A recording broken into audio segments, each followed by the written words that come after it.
ശിവകാരുണ്യ charitable ട്രസ്റ്റിന്റെ നേതൃത്വത്തിൽ നടത്തിവരുന്ന അന്നദാന പ്രവർത്തനത്തിന്റെ 25ാം വാർഷികം ആഘോഷിച്ചു.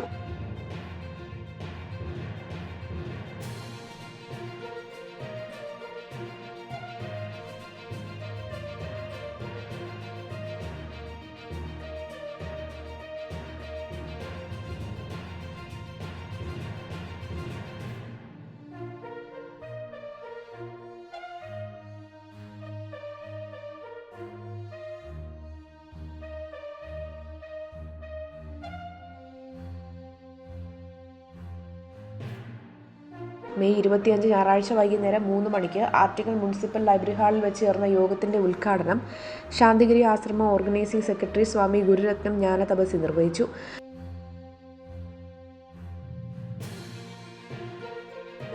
മുൻ അനോട്ട് ഡയറക്ടർ ഡോക്ടർ ജയരാജു അധ്യക്ഷത വഹിച്ച ചടങ്ങിൽ trust chairman Vakkam Ajith, Amar hospital doctor P Radhakrishnan, BJP സംസ്ഥാന general secretary advocate P Sudheer, സംസ്ഥാന വ്യാപാരി വ്യവസായി ഏകോപന സമിതി vice president B Anilkumar, Brahmashri Kizhakkilam Rajesh Namboothiri, Vakkam Sunu എന്നിവർ സംസാരിച്ചു. കേരളത്തിൽ മികച്ച ജീവകാരുണ്യ പ്രവർത്തനങ്ങൾ ചെയ്യുന്ന സംഘടനാ പ്രതിനിധികളെ ചടങ്ങിൽ ആദരിക്കുകയും ചെയ്തു.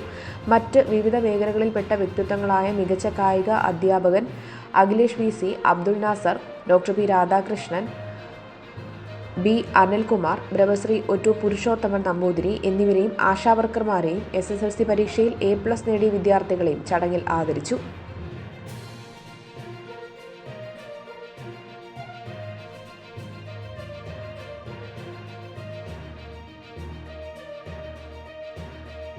കൂടാതെ ക്ഷേത്ര രാജേഷ് രാമചന്ദ്രൻ, കലാഭവൻ മണി സേവന സമിതി അജിൽ മണിമുത്ത്, സാന്ത്വനം പാലിയേറ്റീവ് കെയർ വക്കം സജി, പൊന്നൂസ് വൃദ്ധസദനം ചന്ദ്രിക കുമാരി, സ്നേഹസ്പർശം റിഹാബിലിറ്റേഷൻ സെന്റർ വെഞ്ഞാറമൂടിലുള്ള Sujitha S, Govardhanam charitable trust Sindhu Pillai, Karunalayam charitable trust Chandrika S, doctor Ambedkar memorial rehabilitation centre Moharashmi, face foundation Kochi TR Devan, Theeram charitable trust rich Babu, സേവന വികാസ് കേന്ദ്ര മാറ്റിങ്ങൽ ശ്യാം, ട്രോസി ജയൻ, വിജയലക്ഷ്മി എന്നീ ജീവകാരുണ്യ പ്രസ്ഥാനങ്ങളുടെ നേതൃത്വങ്ങളെയും ജീവകാരുണ്യ അവാർഡ് നൽകി ആദരിച്ചു.